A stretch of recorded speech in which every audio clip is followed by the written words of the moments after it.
This is Russia heading to a strategic Those defeat in who Ukraine, dance according are to the Caspian Report, who's Azerbaijani. considered Let's see. insane by those who can't hear the music. Putin has misjudged Ukraine, Putin. deeply so. What was supposed to be a lightning strike, amputating the Ukrainian government, has turned into a lengthy siege. Russian tactical planning is lacking in morale, logistics, and communications.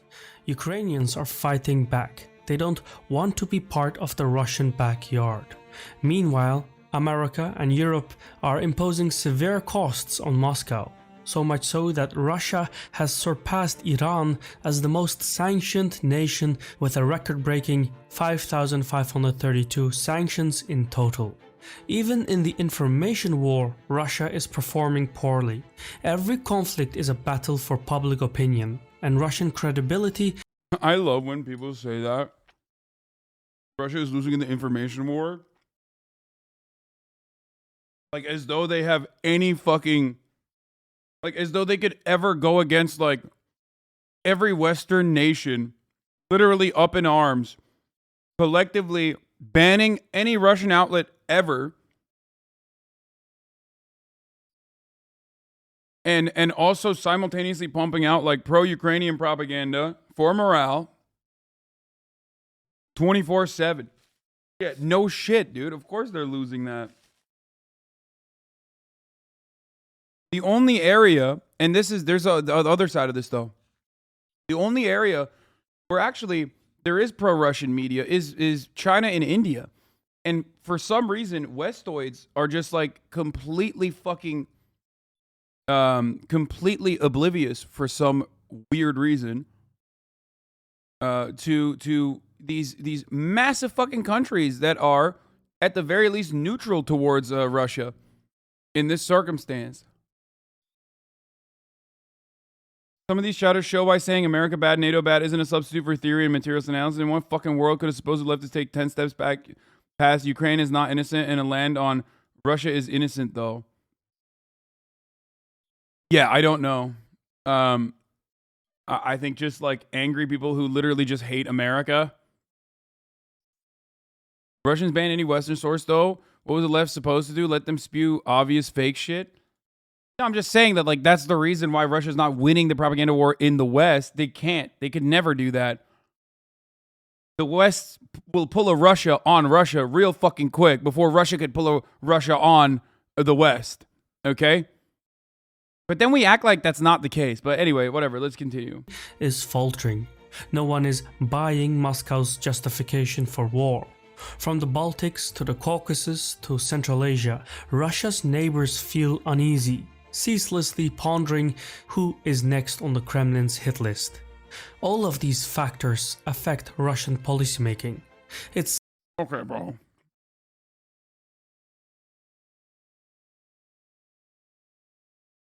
I don't know where this dude's... Okay, this is ridiculous. It's clear as day. By invading Ukraine, Putin has made the biggest strategic blunder of his life. Even if the Russian army were to win every battle and he's right about that. I think most people would agree that you know, it was a gigantic mistake. I don't know anyone that thinks like now it's 3 months later, the people that say that like what Putin Putin is doing is like genuine anti-fascist action are just like fucking brain broken, delusional, completely in the wrong. Like absolutely fucking insane. Every city, Russia would still lose the war. It wouldn't be able to secure Ukraine at large. Winning the hearts and minds of the populace would be an impossible task. And for as long as Ukrainians stand tall, Russia is headed to strategic defeat.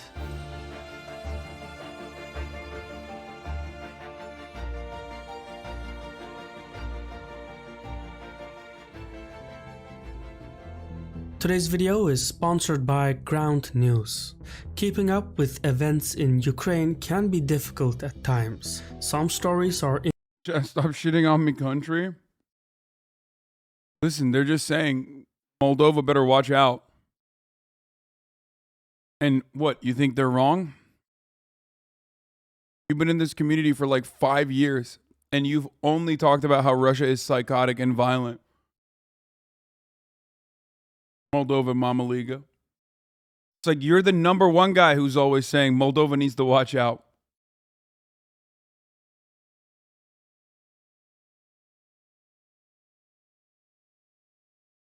Inconsistent or confusing. Recently, President Biden announced that he was sending more anti-aircraft, anti-armor weapons, and drones to Ukraine. The package is worth about $800 million, and it includes Switchblade 300 loitering missiles. That's a big deal. These drones can harm Russian logistics further still. But what's interesting is how this news was covered. Using Ground News's bias distribution tool, I can see that 78 news outlets reported on this story. But while left-leaning outlets made up 44%, only 14% of the news outlets were right-leaning. That's a staggering difference. And clearly, it's a story that is a blind spot for people on the right. Polarization of news can eventually lead to different political outcomes, so knowing how the news is made is just as important as the news itself. And Ground News has a host of useful tools that help me break down stories. If you're looking for a better way to stay informed about current events around the world, check out Ground News by visiting ground.news/Caspian. This app is terrible. I'm sorry. I mean, this seems terrible. Anything that shows you biases is like Putin ridiculous. has crafted for himself an image of a strongman, someone who calculates his every move. Be that as it may, Putin may not be able to win the war in Ukraine on favorable terms. If military... Bro, this guy is so Turkic. The way he says Putin, I love it. I'm sorry. This is completely random, but he's so Aussie. He's like Putin. operations continue to stall, Russia could find itself stuck in a costly, senseless occupation of Ukraine. Such an occupation would drain Russian resources while bringing nothing of value in return. And even though the Russian army could gain control over southern and eastern Ukraine, subduing western Ukraine will be considerably more difficult. The western portion of the country has much more forest cover, which will prove useful for Ukrainian insurgency forces operating in that particular area. It would be a situation similar to the Ukrainian partisan conflict during World War II, when Ukrainian guerrilla fighters took shelter in the dense forests of western Ukraine and coordinated hit-and-run attacks. In a revival of such an insurgency, each destroyed Russian tank would encourage Ukrainian insurgents to resist, while each Ukrainian killed would deepen resentment towards Russians.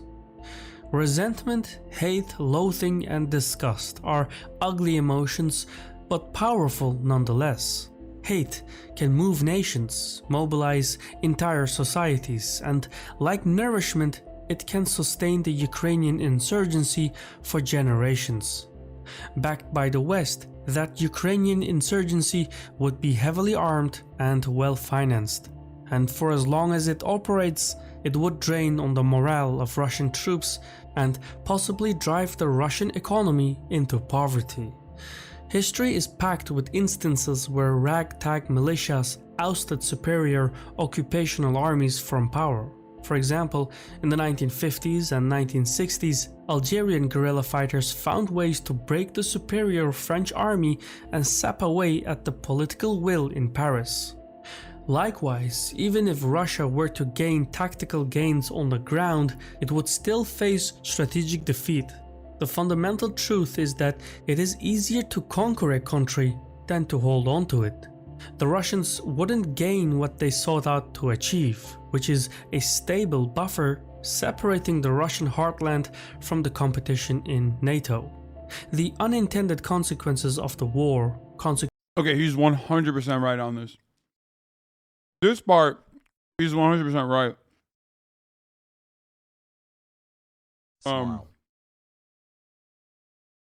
Like, there is no extended occupation in Ukraine by Russian forces. Like that is part of the reason why I always said that it was not going to happen. Like that it was that Russia was not going to invade Ukraine. It would be fucking insane, because it is. And you were never going to be able to subdue and put down the Ukrainians and their willingness to be independent from Russia, especially by invading. So shit was not popping, you know? Consequences such as sanctions and insurgents would be exhausting for the Russians, since they went into this war with wildly different expectations. By its own design, Russia would involuntarily enter into a proxy conflict playing out right before its front yard. Now, Putin has always been a gambler, and a reckless one at that. In 2019, the editors of the Financial Times newspaper asked him if his appetite for risk-taking had increased or decreased with each passing year.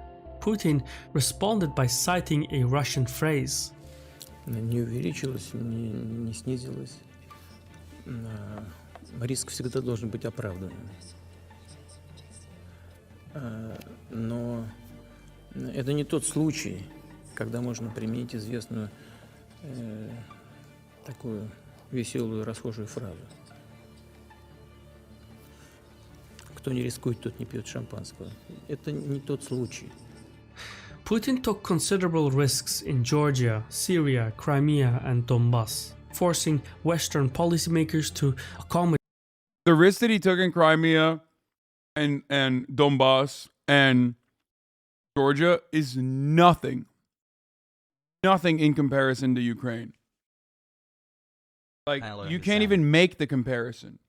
As I've said, all three of these areas are drastically different in the way that Putin has dealt with it, with the closest similarity being Georgia to Ukraine. But ultimately, none of them are as much as a strategic blunder as full-scale, all-out invasion of Ukraine.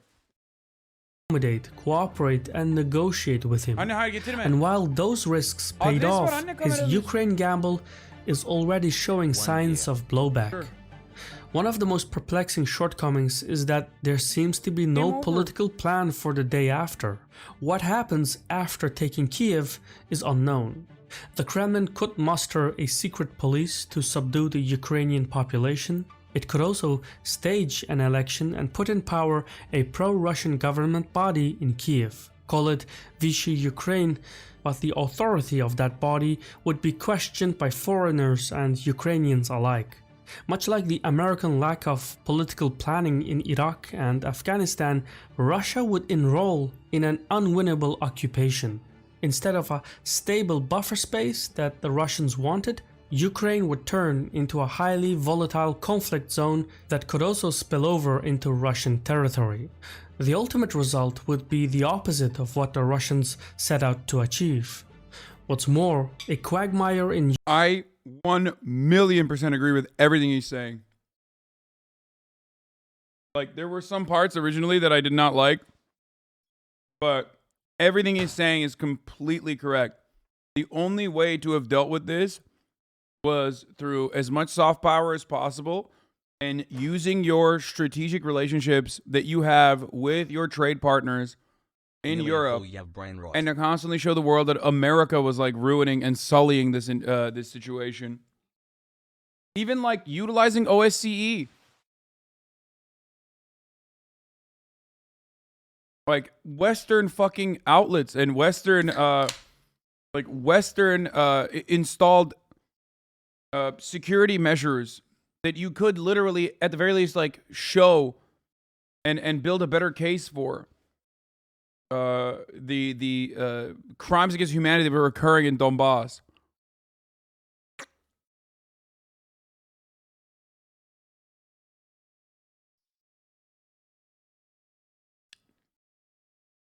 Even if he juked everybody by acting like he was going to invade and not invade, that would have been a fucking huge blow to Western to Western intelligence, Western nations, if he like straight up did not invade and was like, no, we're just doing military exercises like we said we were. Also, look at all the fucking violence that's occurring in Donbass, yada yada yada.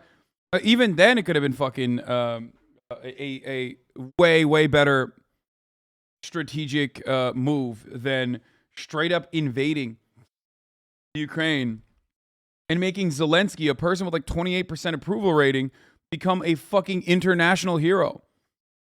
Like, if your goal is to belittle, undermine Western-backed Ukrainian leadership, this is the worst thing you could have done. If your goal is to legitimately denazify Ukraine, which, by the way, I think is fucking bullshit. You know, I don't think that was ever like a real reason. Then this is the worst thing you could have done. It's so stupid. They're pulling America right now, and the difference is they're not a hegemonic power, so they can't pull in America. Only America can pull in America. Ukraine wouldn't be something the Russians could walk away from, since it wouldn't be some faraway overseas operation, but a large neighboring state. The Ukrainian public would likely reject Russian occupation as much as they would reject puppet rule in Kiev, and no amount of repression would change the hearts and minds of Ukrainians. Going by this, Russia has already failed in its chief objective. It wouldn't be able to hold on to Ukraine in the long term. Now, admittedly, the new puppet government in Kiev, with the aid of Moscow, would have more success in eastern and southern Ukraine. But Putin wouldn't be able to turn Ukraine into a submissive state like Belarus. The Russian occupation and subjugation of Ukraine could never work in practice, owing to Ukraine's territorial size and the population's recent memory. So while in the past Putin rejected Ukrainian nationhood, calling it an artificial state, a creation of Lenin, he cannot undo Ukrainian identity. That genie is out of the bottle. As much as the Russian leadership wants, they will not be able to assimilate Ukrainians into the Russian identity. No amount of repression can change that.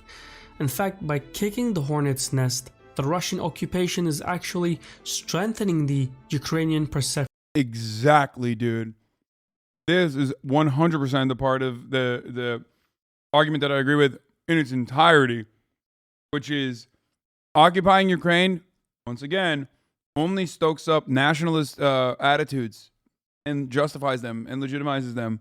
They are seen as an emancipatory force, as a force that will do righteous violence towards the invading Russian orcs, okay? Not saying that, but like that is the Ukrainian take. So, good job. The best thing. So smart. So smart of Putin. What a fucking 5D chess move, dude. Of nationhood, bringing it much needed unity. The sense of shared communal experience is strong, always has been. Nations, after all, are born on the battlefield and forged by stories. With each passing day, new stories are added to the Ukrainian chronicles. Think of the president who refused to flee the capital, the soldiers from Snake Island, the ghost of Kiev, or the woman who told Russian soldiers to put seeds in their pockets so sunflowers will grow when they die. Some of these tales are not entirely accurate, but that matters little. These are the stories that nations are built from, and it's a force that is... He's right. He's right. No war story is real. They make it up as they go along for propaganda. They take advantage of the fog of war. 3 times. He is right. But, you know, it still has staying power. People still love that shit. Nearly impossible to combat.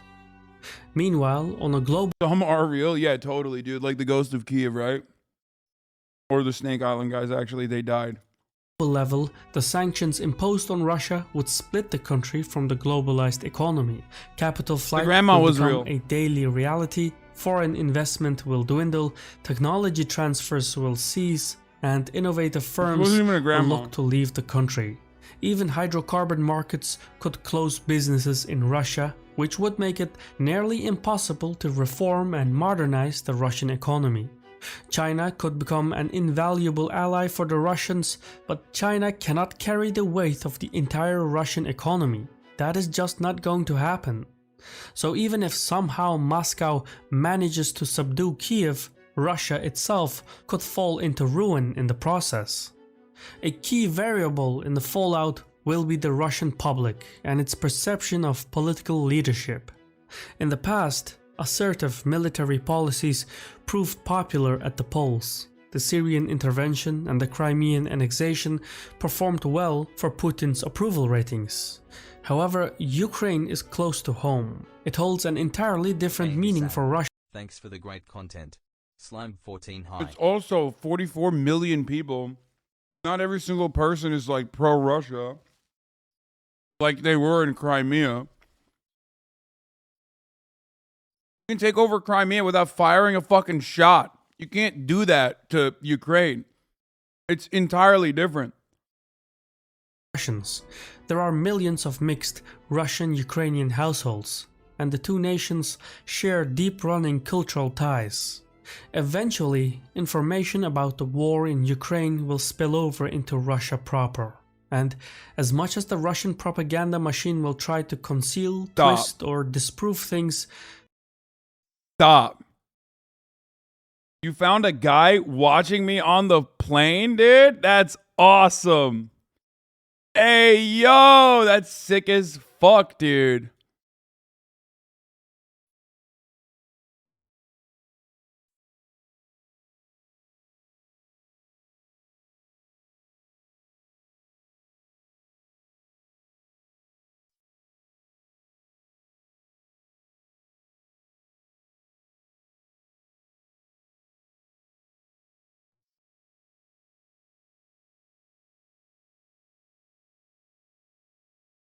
Brew touching grass, this guy's touching air.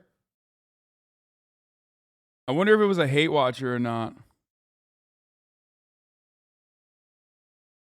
I bought the plain Wi-Fi just to be here when you're live. That's a folding phone, lol. That's crazy. That's sick. Wait, someone yesterday literally said they were watching me on the plane. I wonder if this is the chatter. Remember? Wait, but that's not from yesterday, is it? Oh, it is. I think this is literally from yesterday. Remember someone in the chat said, and I read what they said. It was like, damn, I'm watching this guy.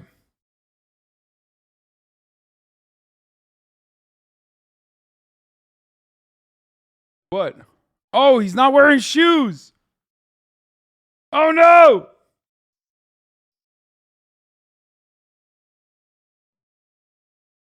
Same outfit? No, it's the same dude. This is the dude who's watching.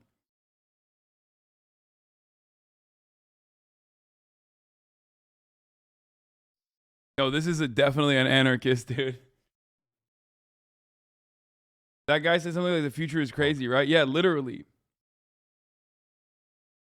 But I think that's just a VOD. He's watching my latest video, the Robert Reich one.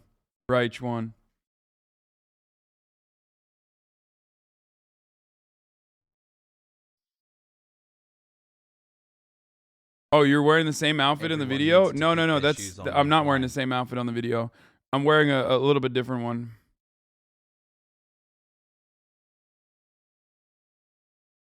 I know who was on the plane. I'm gonna play. Oh, sorry. No, it's not Austin.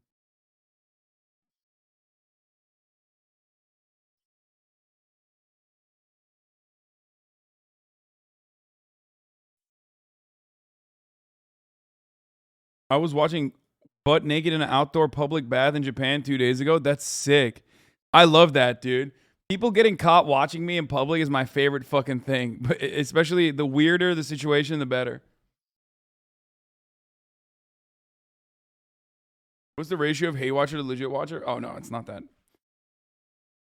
I mean, I definitely have like more hate watchers than some other content creators for sure, but it's not like not even comparable. It's probably like fucking maximum like 5 to 10% most likely. It's entirely also dependent on like what we're doing or what I'm talking about. Like for example, shit gets brigaded regularly. Wait, there's another one? Yeah, it's just a foot. I know. Okay, I saw it.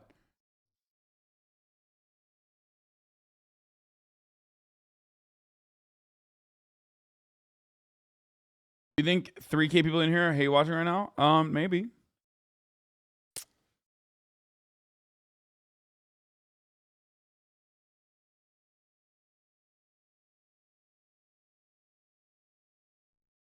Like, I have the same degree of haters as, like, Pokimane does. You know what I mean?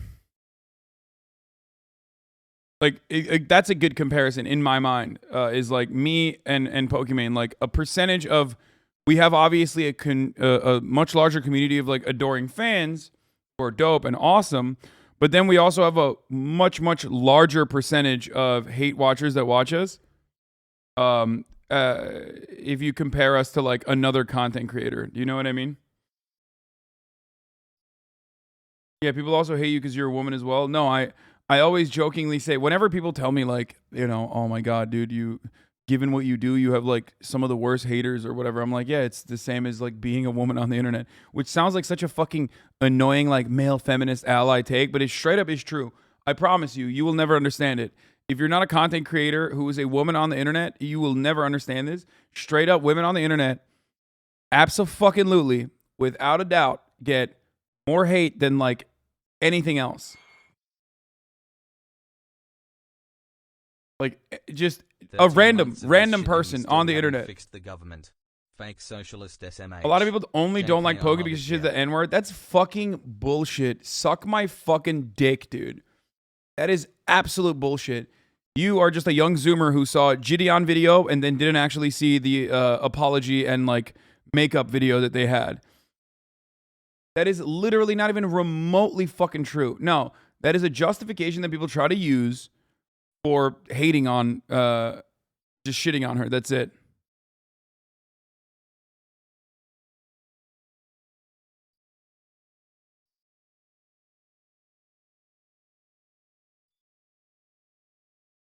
Crystal girl in my machine code class headphones unpaired with her phone and you blasted out of it. She was so flustered. That's so funny.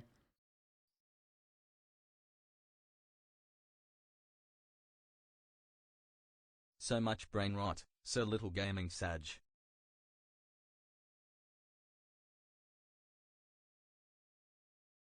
I don't know. POCs have pretty tough too, Lamau. Oh, of course.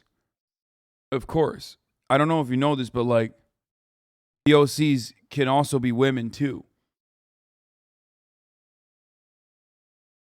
I don't know if you know that or not, but I wanted to point out that like, you know, you can be a woman of color. Let's finish this video. The Kremlin's rationale for war will steadily become weaker over time. In the age of mass media imagery, the Kremlin cannot exclusively rely on suppression at home to twist the narrative and keep its public content. Steadily but surely, Russia's war in Ukraine will turn into a strategic defeat, affecting Russian power within and without. It's a self-fulfilling prophecy. By thinking that there is something dangerous to be avoided, the Ukraine war has manifested into something dangerous to avoid. I've been your host Shirvan from Caspian Report. If you found this video useful, leave a like, subscribe, and click on the bell icon to receive further notifications. Thank you for watching, and Saul.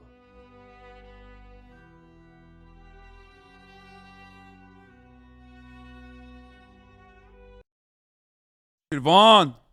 Shirvan! Sorry, I just wanted to yell his name out. Hey, if you like this video, please subscribe and hit that bell so you don't miss out on any future videos.